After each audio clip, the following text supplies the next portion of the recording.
Tonight, Mothers Against Drunk Driving is hoping to paint the town red as part of a nationwide campaign.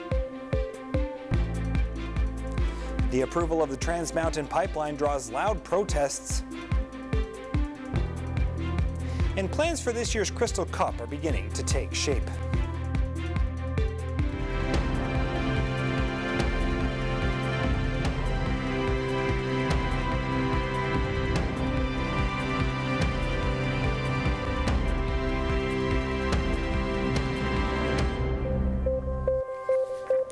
Good evening, and thanks for joining us. I'm Hugh Smith.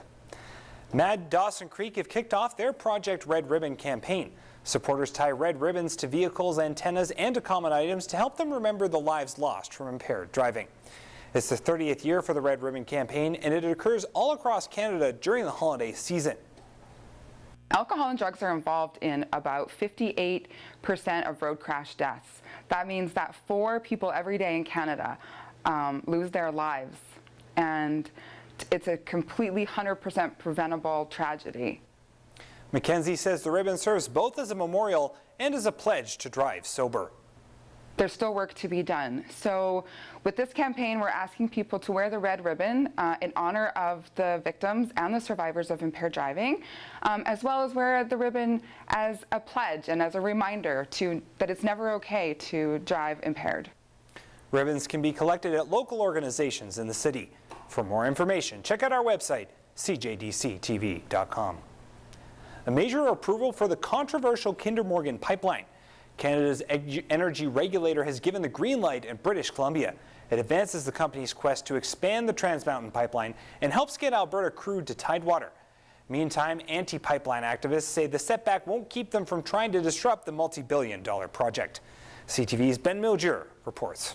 Protesters greeted workers as they showed up to Kinder Morgan's Westridge terminal on Burrard Inlet Thursday. Just right now, the gate's closed.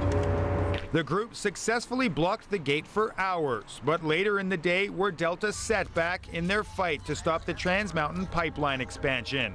The National Energy Board ruled in favor of Kinder Morgan, saying the company is not required to comply with some City of Burnaby bylaws. This is an outrageous decision, and it should shake British Columbians to their core. The energy giant accuses Burnaby of trying to delay the $7.4 billion project by refusing to issue necessary permits. There is not a school, there is not a hospital, there's not a road, a bus, a bike lane, or a port anywhere in the country that does not owe something to Alberta's energy industry. Meanwhile, in Alberta, Premier Rachel Notley doesn't seem fazed by BC politicians' efforts to derail the project. They will use the tools in their toolbox.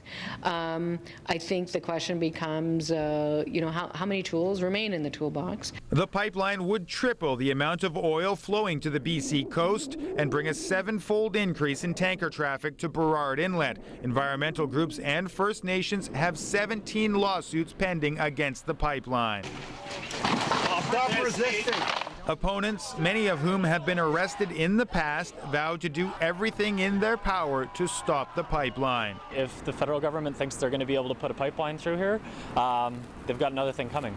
Ben Mildure, CTV News, Vancouver. To California, where U.S. President Donald Trump has declared a state of emergency due to raging wildfires. Overnight, flames swept through a retirement community, horse stables, and trailer homes. The flames, fueled by the dry, hot, and windy conditions, are unusual this time of year. Meantime, to the north in LA, the state's largest fire has forced mass evacuations. Firefighters are battling the Ventura fire, which has burned hundreds of buildings. We have more from ABC's Marcy Gonzalez.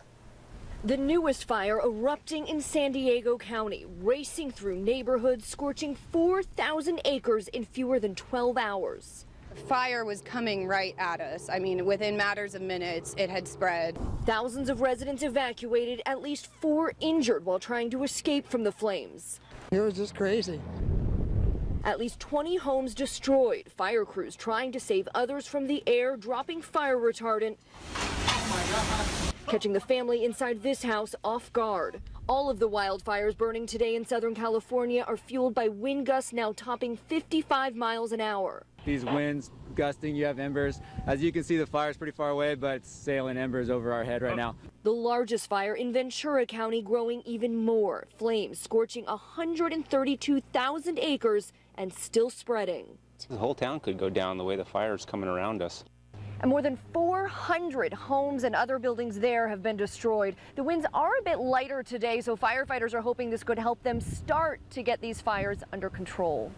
Marcy Gonzalez, ABC News, Sylmar, California.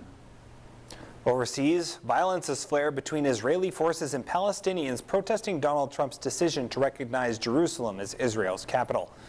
ABC's Molly Hunter has more on that. In the old city of Jerusalem, today Muslim prayers teed up to be a flashpoint. Friday prayers have just ended at Al-Aqsa. We're just outside of Lionsgate. Al-Aqsa is just behind me. Tons and tons of people are streaming out of the mosque. So far, it's all quiet. It started off fairly calmly, the Israeli military holding back. And then, as the Israeli military put up metal barriers, the Palestinian crowd seemed to snap. There were more flare-ups across Jerusalem. In Gaza, the Red Crescent says at least one Palestinian has been shot and killed by Israeli troops. In the West Bank, fiery protests there. And across the Muslim world, from Jordan to Indonesia. Across the region, thousands turned out to protest for Jerusalem, for this city. But in spite of the anger here, Palestinians say they're not looking for a third intifada. Molly Hunter, ABC News, Jerusalem. The Day of Rage spread to Asia, where people took to the streets in several countries, including Pakistan. In the capital of Islamabad, protesters burned effigies of Donald Trump to express solidarity with Palestinians. In Jakarta, security was beefed up as protesters rallied outside the U.S. Embassy, and hundreds turned out in Tehran, many of them holding up signs that read, "Down with USA, down with Israel." A BC woman has a second lease on life. She had attempted suicide by jumping off a BC ferry after she was wrongly told she had a terminal illness. But doctors now say that she is in perfect health and has a chance to start over. CTV's Jessica Lepp has her story. In these frigid waters between Vancouver and Nanaimo, Maya D. Ryan planned to end her own life. I was succumbing to the cold. I mean, I was beginning to shiver. I had lost my breath. 17 months earlier, in March 2016, D. Ryan says she was diagnosed with a terminal illness that caused her chronic physical pain. Instead of letting her deteriorating health claim her life, she told her son she wanted to take matters into her own hands. She's dealing with a chronic headache and stomach pain and can't hold food down. You know, that was the hardest part to watch. I wanted the narrative to be that I died from skinny dipping.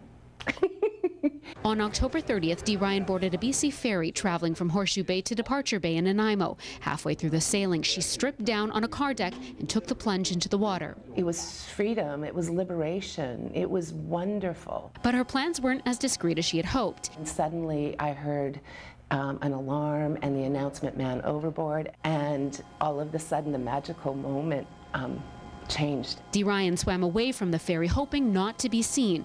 As the search ensued for roughly 4 hours, she floated on her back to preserve energy and waited for the right time to go under. I was keeping myself inflated, so I would inhale more than I would exhale. But her guilt watching the intensity of the search combined with hypothermia began to set in. This physical pain, it was so unbearable. It was then that a life ring floated right into her path, and not long after, a rescue boat spotted her and pulled her from the water. Defying all odds, rescuers were amazed to find her still alive after nearly 5 hours. That was a very shocking call to receive. I mean, it was a really traumatic experience to go through, but I was grateful that I got to see my mom again. D. Ryan spent a week in hospital being treated for hypothermia, and then stunning news that would change her life again. That terminal diagnosis was wrong, and she wasn't dying. I think it was that moment. I was still in the hospital realizing there's got to be a plan. And there's got to be an intention. With a new lease on life, D. Ryan is closing her art gallery in Ladysmith so that she can spend more time with her son. There's nothing that makes me happier. There's nothing that nourishes my soul more. Jessica Lepp, CTV News, Ladysmith. Well, we're going to take a quick break, but first, here's what's happening where you live in tonight's community events.